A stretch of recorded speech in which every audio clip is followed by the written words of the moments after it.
सुप्रभात बच्चों। आज हम भाषा माधुरी का पाठ 12 पढ़ेंगे, जो एक कविता है अगर न नभ में बादल होते। यह कविता कवि श्री सोहनलाल द्विवेदी जी द्वारा लिखित कविता है। इस कविता में बच्चों बादलों के महत्व को दर्शाया गया है। आप खुद सोचकर देखिए कि अगर बादल ना होते तो क्या होता। अगर बादल ना होते तो बारिश ना होती, खेतों को पानी ना मिल पाता, फसल ना उगती और मौसम भी कैसा होता, बहुत ही गर्म होता। अगर बारिश ना होती तो सारा जीवन अस्त व्यस्त हो जाता। पानी ना होने पर हम जीवन के बारे में सोच भी नहीं सकते हैं। अगर बादल ना होते तो पानी ना बरसता, खेतों को पानी ना मिल पाता, फसलें ना उगती, पशु पक्षी इंसान जितने भी प्राणी हैं पानी के बिना तड़प तड़प कर मर जाते। तो बच्चों, इस कविता में आपको यही सब बताया गया है कि अगर बादल ना होते तो पानी न होने पर क्या होता। आइए पढ़ते हैं कविता अगर न नभ में बादल होते। कि अगर नभ अर्थात आसमान, अगर आसमान में बादल ना होते तो आइए देखते हैं अगर आसमान में बादल ना होते तो क्या क्या होता। कौन सिंधु से जल भर लाता, उमड़ घुमड़ जग में बरसाता। इस पद्यांश में बादलों के महत्व को बताते हुए कहा गया है कि अगर आसमान में बादल ना होते तो कौन सागर से, सिंधु अर्थात सागर, तो कौन सागर से जल भर कर लाता। इतना सारा जल कौन सिंधु से, सागर से भर कर लाता। उमड़ घुमड़ जग में बरसाता, और फिर उस जल को, उस पानी को कौन बारिश के रूप में, उमड़ घुमड़ अर्थात बारिश के रूप में, जग में, जग अर्थात संसार, और कौन उस बादल को, उस पानी को बारिश के रूप में संसार में बरसाता। गर्मी में तपखप दिन खोते, अगर न नभ में बादल होते। अगर नभ अर्थात आकाश, अगर आकाश में बादल ना होते तो क्या होता। गर्मी में तपखप दिन खोते, तो हमारे जो दिन हैं वो गर्मी में तपते हुए, तपखप अर्थात तपते हुए, तो हमारे जो दिन हैं वो गर्मी में तपते हुए ही बीतते। खोते मतलब बीतते।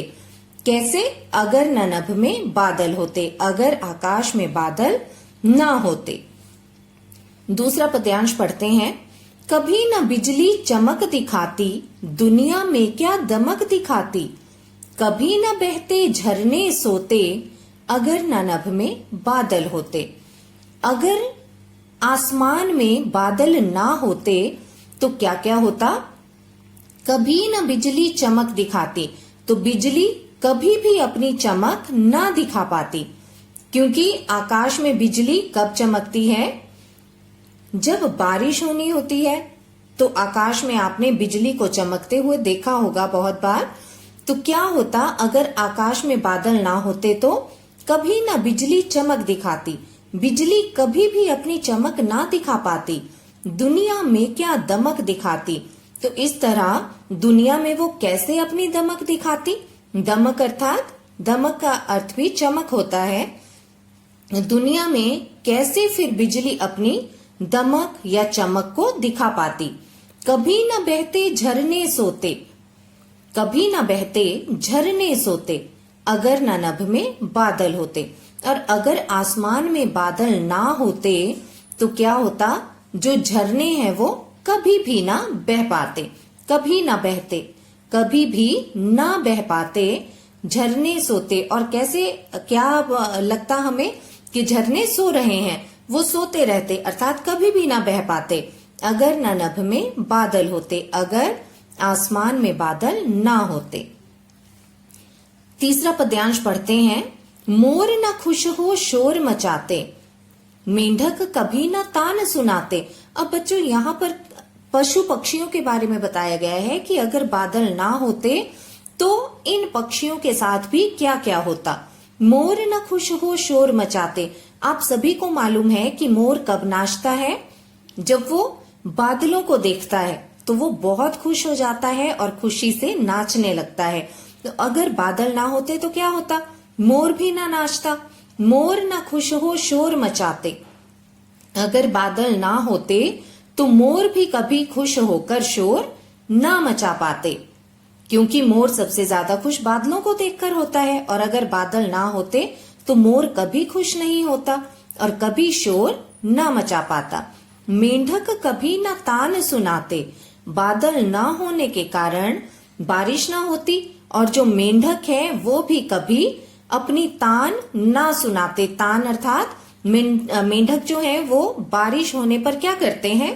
टर टर करते हैं। आपने सभी ने उनकी आवाज सुनी होगी। जब बारिश होती है तो खूब सारे मेंढक निकल आते हैं और टर टर करने लगते हैं।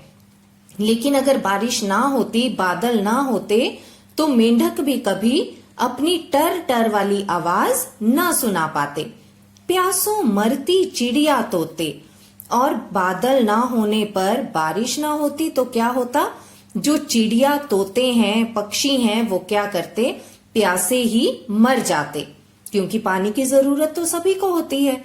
तो चिड़िया तोते जितने भी पक्षी हैं वो बिना बादलों के, बिना पानी के प्यासे ही मर जाते।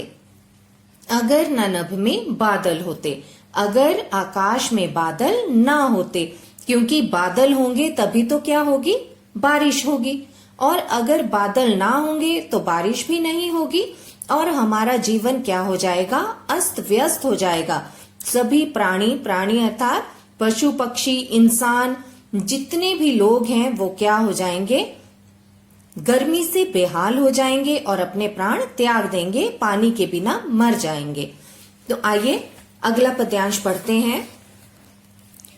सूखी होती नदियां लहरें, सूखी होती नदियां नहरें, होती कहीं न सुंदर लहरें, कहाँ नहाते खाते गोते, अगर न नभ में बादल होते। अगर नभ में, नभ अर्थात आकाश, अगर आकाश में बादल ना होते तो क्या होता? सूखी होती नदियां नहरें, नदियां जो हैं वो भी सूखी होती, उनमें भी पानी ना होता, और जो नहरें हैं वो भी सूखी ही रहती, क्योंकि नदियों में भी पानी कहां से आता है? जब बादल उमड़ घुमड़ कर बारिश के रूप में धरती पर गिरते हैं। सूखी होती नदियां नहरें, बादल ना होने पर बारिश ना होती और सारी नदियां नहरें सूख जाती। होती कहीं ना सुंदर लहरें, और कहीं भी आपको पानी की सुंदर लहरें ना दिखाई पड़ती। कहाँ नहाते खाते गोते? आपने देखा होगा कि जब बारिश होती है तो बच्चे बड़े सभी क्या करते हैं? खुशी के मारे उस बारिश के पानी में, नदियों में डुबकियां लगाते हैं। तो यहाँ कवि कहते हैं कि अगर बादल ना होते, बारिश ना होती, तो कहाँ नहाते खाते गोते? तो बच्चे बड़े सब कहाँ नहाते और कैसे? नदी में गोते अर्थात डुबकियां लगाते। कैसे वो खुश होकर डुबकियां लगा पाते? अगर न नभ में बादल होते, अगर आसमान में बादल ना होते तो ये सब कुछ कैसे होता? अर्थात ये सब कुछ नहीं हो पाता, क्योंकि बादल ना होने पर बारिश ना होती और बारिश ना होती तो सब कुछ सूखा रह जाता। अगला पद्यांश देखते हैं। कौन लगाता